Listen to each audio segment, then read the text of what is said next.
Alors donc, utilisons le fait que D est très grand devant les autres termes. Donc ce que j'aimerais faire, c'est faire apparaître quelque chose de la forme 1 plus epsilon à la puissance alpha. Parce que normalement, vous connaissez ce développement limité. Donc pour faire apparaître ce 1 plus epsilon, l'idée c'est de mettre en facteur le terme qui est beaucoup plus grand. Donc je vais mettre en facteur D carré. On obtient, si je mets en facteur D carré, eh bien je le sors de la racine, donc ça devient uniquement D.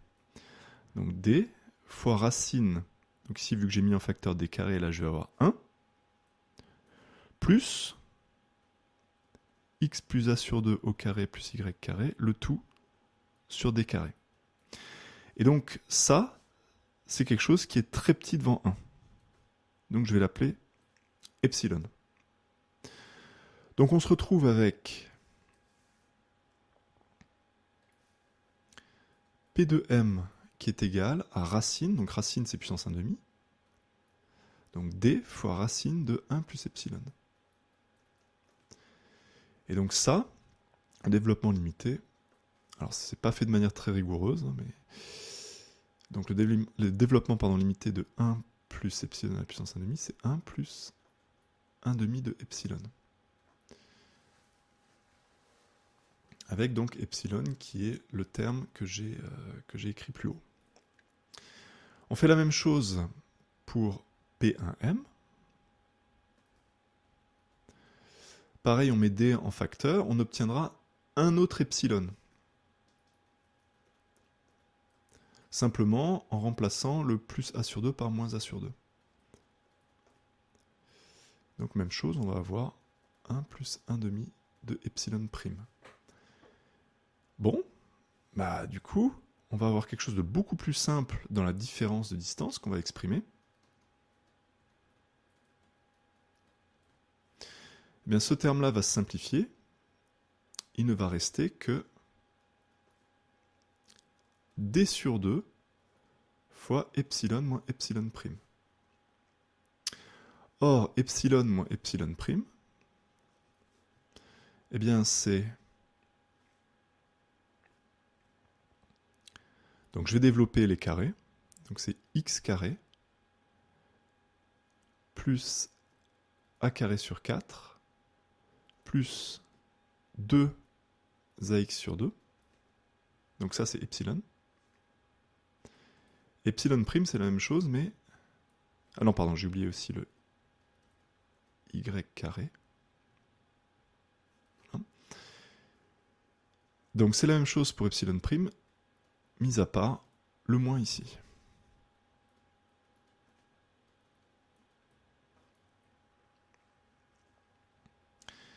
Et il y a toujours le sur d carré.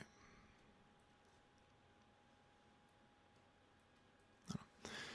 Et là l'idée c'est, je voulais faire un développement limité à l'ordre 1.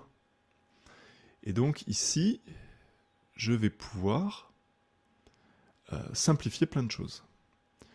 Donc on voit que ce terme-là se retrouve là, ce terme-là se retrouve là, ce terme-là se retrouve là, et finalement, il ne reste que ça, moins ça, donc il va rester donc 4, mais à cause du divisé par 2, il va rester 2 ax sur d carré. Donc finalement, P de m moins P1m, c'est égal à l'ordre 1 à, donc le 1 sur 2 va se simplifier avec lui, le d va se simplifier avec le d carré, et bien c'est uniquement ax sur d. Et donc on peut remettre ça dans l'expression de l'intensité, et on obtient donc cette expression-là, avec ici donc le chemin 2 moins le chemin 1. Du coup, on a l'intensité pour n'importe quel point m, c'est-à-dire pour n'importe quel x et n'importe quel y. Alors, ce qui paraît bizarre, c'est que m a une certaine abscisse y, mais cette abscisse y, on voit qu'elle n'intervient pas dans l'expression. Donc ça veut dire que quel que soit y, eh bien, la valeur de l'intensité ne dépend que de x. Donc ça veut dire que pour un x donné, vous prenez l'ensemble des points m qui ont des y différents, eh bien vous obtiendrez la même intensité.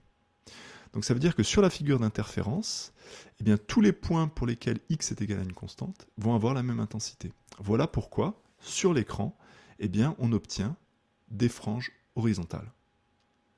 Puisque, ici, tous ces points, par exemple, ont le même x. Donc ils vont avoir la même intensité.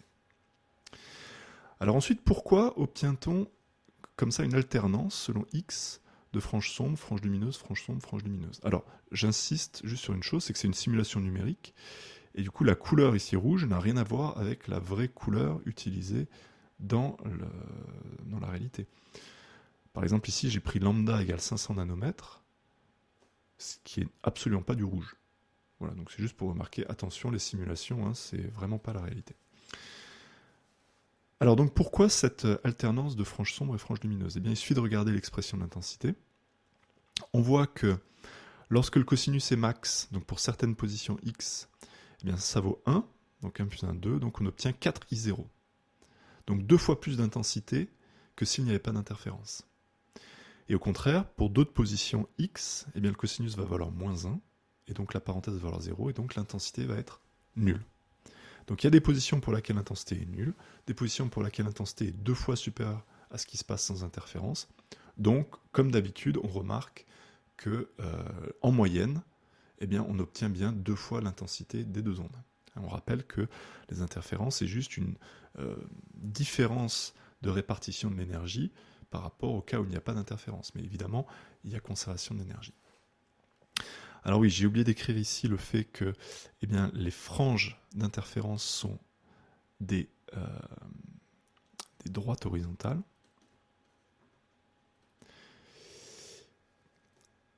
Et ça, du coup, ça a un autre impact pratique. On voit que ça ne dépend pas de Y. Donc si ça ne dépend pas de Y, eh bien en fait, le montage, on peut un petit peu le changer. C'est-à-dire, au lieu d'utiliser des trous qui vont vraiment laisser passer très très très peu de lumière, eh bien vu que le montage est invariant selon Y, eh bien on va pouvoir utiliser des fentes. C'est-à-dire, là, ici, vous pouvez avoir une ouverture, mais qui est aussi selon Y. Donc ça ne va pas avoir d'influence sur la figure d'interférence au premier ordre, mais ça va permettre de faire passer beaucoup plus de lumière. Donc ici, voilà pourquoi, en pratique, en expérience de cours, on utilise des fentes Young. Voilà, le résultat, c'est le même, simplement le I0 va être bien plus important. Alors donc, analysons cette figure d'interférence. Donc ce qui va être intéressant, c'est la distance entre deux franges de même nature, qu'on va noter l'interfrange petit i. Donc petit i, on le retrouve ici, mais on le retrouve également entre deux franges sombres.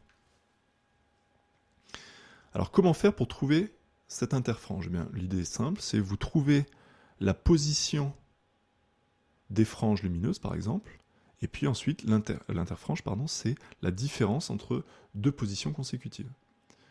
Donc soit pour les franges lumineuses, soit pour les franges sombres. Alors allons-y, par exemple, cherchons la position des franges lumineuses. Alors quand je dis lumineuse, c'est en fait de luminosité max, c'est-à-dire une intensité 4i0. Eh bien, elles sont où? Elles sont aux endroits où le cosinus vaut plus 1. Pour que le cosinus soit égal à plus 1, il faut que l'argument du cosinus soit égal, donc on a dit à x sur d, donc soit égal à un nombre entier de fois 2π. Tac, tac, tac. Alors n, c'est pas l'indice de réfraction, hein, c'est un entier.